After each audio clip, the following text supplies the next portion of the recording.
उडेरोलाल में live stock खाते पारां बरसात सबब मुतासिर थियल मालवंद माण्हुनि खे संदसि माल जे खाद खुराक लाइ चारो ॾिनो वियो। उन मौक़े ते doctor Riaz Ahmed Lagari deputy director livestock Matiari जिन मीडिया सां ॻाल्हाईंदे चयो त जीअं त हालिया बारिशुनि करे ज़िले मटियारी जी ज़रात मुकमल तबाह थी चुकी आहे, जंहिं सबब माल जो चारो ख़त्म थी चुको आहे। माण्हुनि जो घणी तइदाद में माल मरी चुको आहे। भाॻिया परेशानी वारी ज़िंदगी गुज़ारे रहिया आहिनि, जंहिंखे ॾिसंदे सिंध हुकूमत मटियारी ज़िले जे बरसात मुतासिर मालवंद माण्हुनि जे लाइ माल लाइ चारो मोकिलियो आहे। जीअं त तरतीबवार मटियारी ज़िले जे मुख़्तलिफ़ शहरनि खां थींदे अॼु यूनियन काउंसिल उडेरोलाल विलेज जे मालवंद माण्हुनि जे लाइ माल लाइ 750 मण चारो ॾेई रहिया आहिनि त जीअं बरसात मुतासिर मालवंद माण्हुनि जी मदद करे सघनि। Hello, doctor Riaz Ahmed Lagari, deputy director livestock Matiari.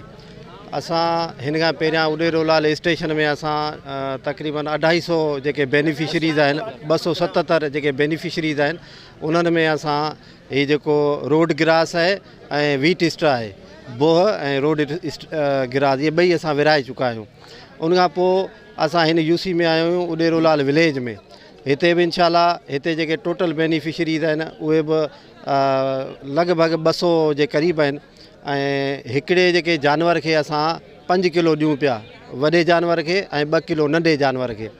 त अहिड़े नमूने असां 15 ॾींहंनि जो राशन ॾियूं पिया हर हिकु जानवर जे लाइ। त कंहिंजा 2 जानवर आहिनि, कंहिंजा 3 जानवर आहिनि, उन हिसाब सां असां हीअ डिस्ट्रीब्यूशन कयूं था। इंशाल्लाह हीअ पूरे ज़िले में डिस्ट्रीब्यूशन हलंदी रहंदी। ऐं जेके माण्हू रहनि था त उन्हनि खे वरी असां उन्हनि जा नाला लिखूं पिया लिस्टनि में, त उन्हनि खे वरी असां डिस्ट्रीब्यूट कंदासीं।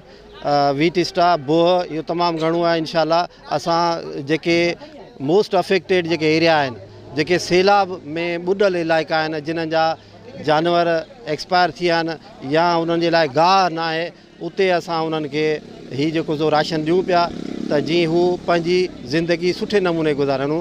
उन सां गॾोगॾु असां शुक्रगुज़ार आहियूं सिंध गवर्नमेंट जा ऐं पंहिंजे डिपार्टमेंट जे मिनिस्टर जा, अब्दुल बारी ख़ान पिताफ़ी साहब जा, सेक्रेटरी साहब जा, ऐं स्पेशली डायरेक्टर जनरल डॉक्टर नज़ीर हुसैन कलोड़ साहब ऐं डायरेक्टर साहब जा, जिन्हनि पंहिंजी ज़ाती कोशिशनि सां इहो हिकिड़ो रिलीफ आहे पूरी सिंध में हर ज़िले में जेको सो ॾियारियो आहे। मज़ीद ख़बरनि ऐं तफ़सीलात लाइ विज़िट कयो असांजी वेबसाइट www.awamiNewsHD.com ऐं ॾिसंदा रहो अवामी न्यूज़ HD।